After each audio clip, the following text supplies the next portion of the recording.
بسم اللہ الرحمن الرحیم۔ ذبح کرنے کے دو ہی طریقے ہیں، اونٹ کا طریقہ الگ ہے، باقی جانوروں کا الگ ہے۔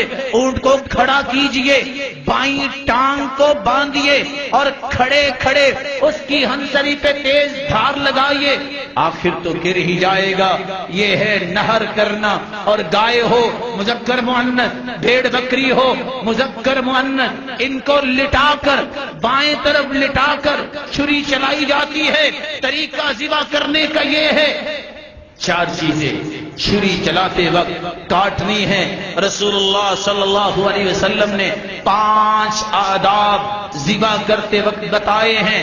پہلا ادب یہ ہے، کوشش کیجئے خود ذبح کیجئے۔ اگر آپ خود نہیں کر سکتے کسی بھائی سے مدد لے سکتے ہیں، صحابہ بھی لیا کرتے تھے۔ مرد بھی قربانی کر سکتا ہے، عورت بھی قربانی کر سکتی ہے۔ صحیح بخاری کی روایت ہے، عورت نے قربانی کی، ذبح کیا، آپ سے پوچھا گیا جائز ہے؟ قال نعم، کھا لو اس کو۔ کون کہتا ہے جائز نہیں؟ ابو موسیٰ اشعری رضی اللہ تعالی عنہ کی بیٹیوں نے خود ہی قربانی کی جب وہ اپنے گھروں میں تھی۔ مرد بھی کر سکتا ہے، عورت بھی کر سکتی ہے، لیکن ادب یہ ہے خود کیجئے۔ دوسرا ادب یہ ہے کہ آپ مکمل تیاری پہلے کیجئے۔ تیاری سے کیا مراد ہے؟ چھری کو تیز کیجئے، اپنے آپ کو تیار کیجئے۔ اس کو لٹانے کے بعد چھری تیز کرنا جائز نہیں، ظلم ہے۔ اور اس کو لٹانے کے بعد پھر اپنی تیاری کرتے پھرنا یہ ٹھیک نہیں۔ آپ نے فرمایا سُقْهَ إِلَى الْمَوْتِ سَوْقًا جَمِيلًا، اس کو موت تو دینی ہے، اچھے طریقے سے دے دو، جلدی اس کی جان نکل جائے۔ یہ بھی تیاری ہے۔ جہاں اس کو ذبح کرنا ہے کوئی اور جانور اسے نہ دیکھ رہا ہو، اس کو تکلیف ہوگی۔ تیسرا ادب رسول اللہ صلی اللہ علیہ وسلم نے سکھایا، بسم اللہ اللہ اکبر، یہ کہہ کر آپ چھری چلائیے۔ چوتھا ادب یہ ہے، اس جانور سے احسان کیجئے۔ احسان کیسے ہے؟ احسان کے 3 پہلو ہیں جو میں نے ابھی بیان کیے۔ چھری اچھی طرح تیز ہو، یہ نہیں کہ آپ چھری چلا رہے ہیں وہ چل نہیں رہی۔ احسان کا دوسرا پہلو یہ ہے کہ آپ اس کے ساتھ جب اس کو لانا چاہتے ہیں اس اکیلی کی قربانی کریں، کسی جانور کے سامنے اسے ذبح نہ کرے۔ اور آپ صلی اللہ علیہ وسلم نے فرمایا اگر تم احسان کرنا چاہتے ہو اچھی طرح ذبح کرو۔ اچھی طرح ذبح کرنے کا معنی کیا ہے؟ 4 چیزیں کاٹنی ہیں۔ ایک ہے حلقوم جو سانس کی نالی ہے، ایک ہے مری جس کو کہتے ہیں کھانے پینے کی نالی ہے۔ ان 2 نالیوں کے رائٹ اینڈ لیفٹ، دائیں اور بائیں 2 بڑی ودجین ہیں، 2 گلینڈز ہیں۔ یہ چاروں کی چاروں جب کٹ جائیں تو پھر مکمل ذبح ہوتا ہے۔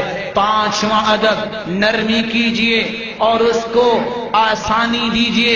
نرمی کیا ہے؟ اس کی ٹانگوں کو باندھنے میں تو حرج کوئی نہیں، لیکن 2 بھتیجے یہاں بٹھا دیے، 2 بیٹے یہاں بٹھا دیے، جانور ایک ہے، 2 کو گردن پہ بٹھا دیا، چھری بھی چل گئی اور تڑپ رہا ہے اور 6 اس کے اوپر بیٹھے ہیں۔ ظلم ہے۔ اس کی ٹانگوں کو باندھیے اور چھری پھیرنے کے بعد چھوڑ دیجئے، جلدی اس کی روح نکل جائے۔ اور اس کے دماغ کی طرف جو بھائی جو ذبح کرنے والے اوپر کو چھری مارتے ہیں، ظلم ہے، ایسا نہ کیا کرے۔ دماغ کا کنیکشن فوراً کاٹنے سے خون رک جاتا ہے، بیماری آ جاتی ہے۔ نیچے کو دل کی طرف جو چھری مارتے ہیں کسائی صاحبان، اور وہ دل کا پردہ کاٹنا چاہتے ہیں، جانور جلدی ٹھنڈا ہو جاتا ہے، پھر بھی خون نہیں نکلتا۔ جماؤ ہونے سے بیماریاں پیدا ہو سکتی ہیں۔ وقت پہ جتنا خون ہے اس کو نکلنے دیجئے۔ یہ حجاب القلب کٹ جائے، ان کی تو شاید ضرورت ہو، جلدی ٹھنڈا ہو، ہم کسی اور جگہ جائیں، اپنی قربانی کا پورا خون نکلنے دیجئے۔ رسول اللہ صلی اللہ علیہ وسلم نے فرمایا احسان یہ بھی ہے، ٹانگ سے کھینچ کے اس کو نہ لاؤ، اس کو کان سے کھینچ کے نہ لاؤ، بلکہ پیار سے اس کو لے کے آؤ۔ سُقْهَ إِلَى الْمَوْتِ سَوْقًا جَمِيلًا، رسول اللہ صلی اللہ علیہ وسلم نے یہ آداب سکھانے کے بعد فرمایا کل ایام الذبح کل ایام التشریق ذبح، آپ 10 ذی الحجہ کو 11 ذی الحجہ کو، 12 ذی الحجہ کو، 13 ذی الحجہ کی مغرب سے پہلے 4 دن قربانی کر سکتے ہیں۔ پہلے دن افضل ہے، آپ دن کو بھی کر سکتے ہیں، رات کو بھی کر سکتے ہیں۔